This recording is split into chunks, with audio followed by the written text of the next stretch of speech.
Hello, this is Simon, my partner. We made this chart together that I'm about to explain to you. So, how many of you can relate to the feeling that in conflict with someone, especially someone close to you, you have programmed responses where you respond to each other the same way each time, and it's not really who you want to be. You don't want to yell and freak out or run away and not communicate. But it's like an addiction, like you can't stop, that you don't know another way. And then when you get out of the fucking crazy place, you think to yourself, why do I do that? I would really rather do this. This actually, being calm, communicative, those things would work out better for me. Why don't I remember that? So the reason you don't remember it is because you're in trauma. And when you're in trauma, you can only remember the way that you dealt with trauma when you were little, which is to freeze or fight or flight. You only remember the freeze or fight or flight. And so I created with my partner here this handy little chart. And this chart is so that we made it, so it's basically like your higher self communicating what it would like to do and the truth about you. So we go get this sheet if we're started fighting, we're like, oh shit, we started fighting. Or if we're going to talk about something intense, you go get the sheet. And what's on the sheet, you'll notice there's these top headings, and then we each answer them.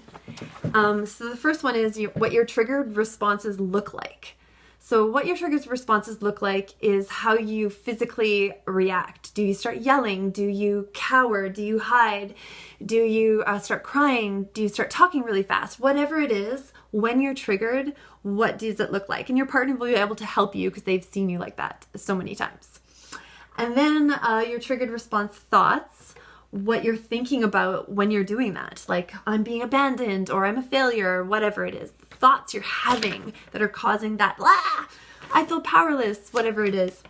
And what the next column is what supports you at that time. Like, so what your partner could do for you that would help you to remember the truth about yourself. And then the next column is the truth about yourself. That you're not being attacked, that everybody's doing the best they can, that if we slow down, we'll be able to understand each other, blah, blah, blah. So the truth about you is that you're true love, you deserve the best, all those beautiful things. And then the last is how your partner can support you. Can they put their hand on you gently? Can they start to talk slowly? Can you remember that I'm scared too? Whatever it is. So you make this chart, and it really works. We had a conversation that I felt like was going to be triggering, and I brought it over and we read it over, and I felt like we were more prepared, because it's basically like having your highest self present. So there's basically 4 of you in the conversation instead of just 2, the triggered people, trying to have the higher self in there, but it's so hard for the higher self to get in there. But when you've written it down, it's like it comes in the room because it's there giving its input from the past, from the future, woo, creating the present. Pizza! So this is Simon, the person I made the chart with. Ooh, did you know? Yeah. So, how do you find being able to chart our triggered responses and ways to care for ourselves when we're fighting? How does it work for you? Well, yeah, it was fun to chart them out because we did it in a time when we weren't actually triggered or upset about something. Mm-hmm. And then I do think that it has been helpful to use it in the situations when we are feeling upset, instead of sinking back into old patterns that are really limiting.